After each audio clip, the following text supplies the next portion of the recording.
Can you hear me? I am here today because I cannot be there with you today. But thank you for coming. Thank you for your resolve, your generosity of spirit. On Wednesday night, after a threat was sent to this embassy and police descended on this building, you came out in the middle of the night to watch over it. And you brought the world's eyes with you. Inside this embassy after dark, I could hear teams of police swarming up into the building through its internal fire escape. But I knew there would be witnesses, and that is because of you. If the UK did not throw away the Vienna Conventions the other night, it is because the world was watching. And the world was watching because you were watching. So the next time somebody tells you that it is pointless to defend those rights that we hold dear, remind them of your vigil in the dark before the embassy of Ecuador.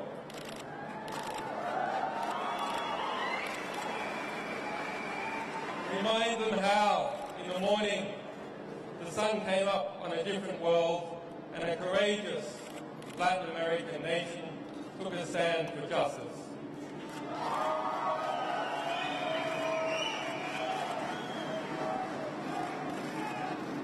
And so to those brave people, I thank President Correa for the courage he has shown in considering and in granting me political asylum.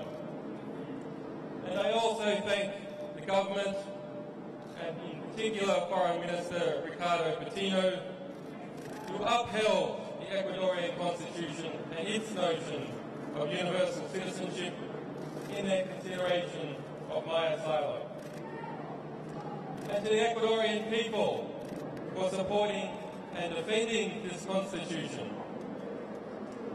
And I also have a debt of gratitude to the staff of this embassy, whose families live in London, and who have shown me hospitality and kindness despite the threats we all received.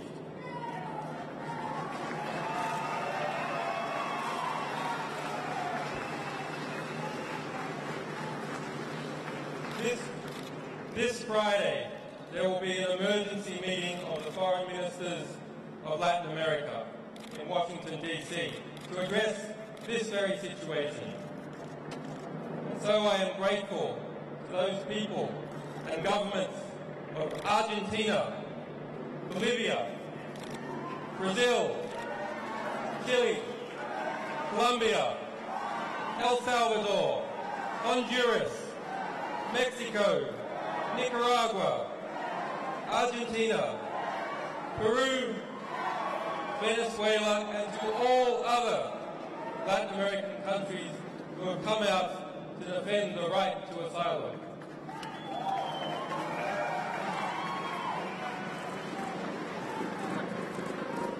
And to the people of the United States, the United Kingdom, Sweden, and Australia, who have supported me in strength, even when their governments have not.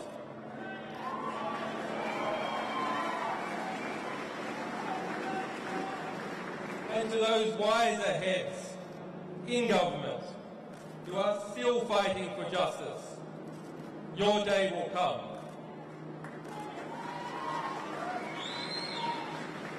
To the staff, supporters, and sources of Wikileaks, whose courage and commitment and loyalty has seen no equal.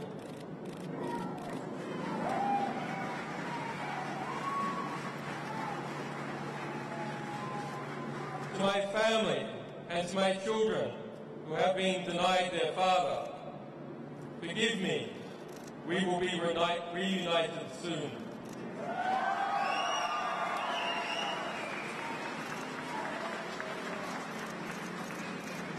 As Wikileaks stands under threat, so does the freedom of expression and the health of all our societies.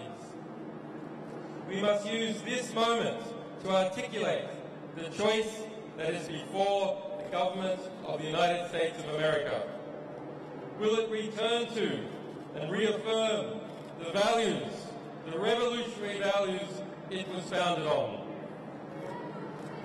Or will it lurch off the precipice, dragging us all into a dangerous and oppressive world in which journalists fall silent under the fear of prosecution and citizens must whisper in the dark? I say it must turn back. I ask President Obama to do the right thing. The United States must renounce its witch hunt against Wikileaks. The United States must dissolve its FBI investigation. The United States must vow that it will not seek to prosecute our staff or our supporters. The United States must pledge before the world that it will not pursue journalists for shining a light on the secret crimes of the powerful.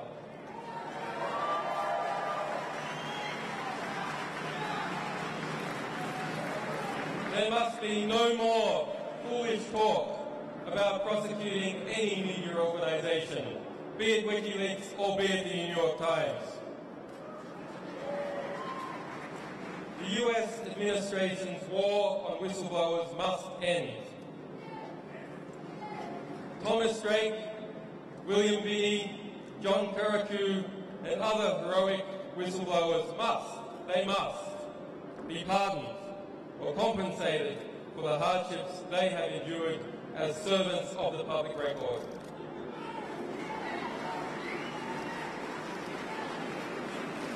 And to the Army private who remains in a military prison in Fort Leavenworth, Kansas, who was found by the United Nations to have endured months of torturous detention in Quantico, Virginia, and who has yet, after 2 years in prison, to see a trial, he must be released.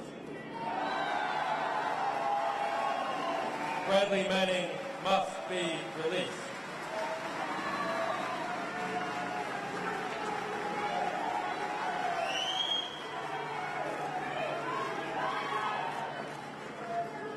If Bradley Manning did as he is accused, he is a hero and an example to all of us, and one of the world's foremost political prisoners.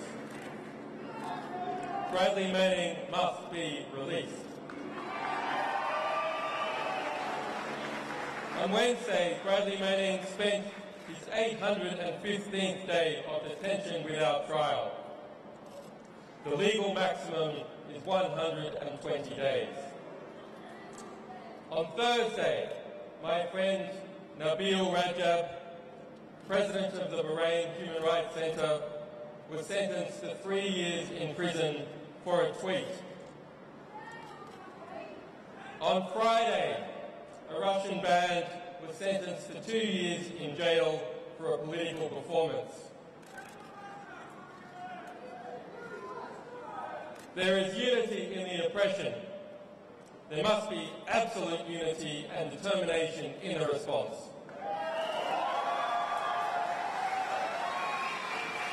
Thank you.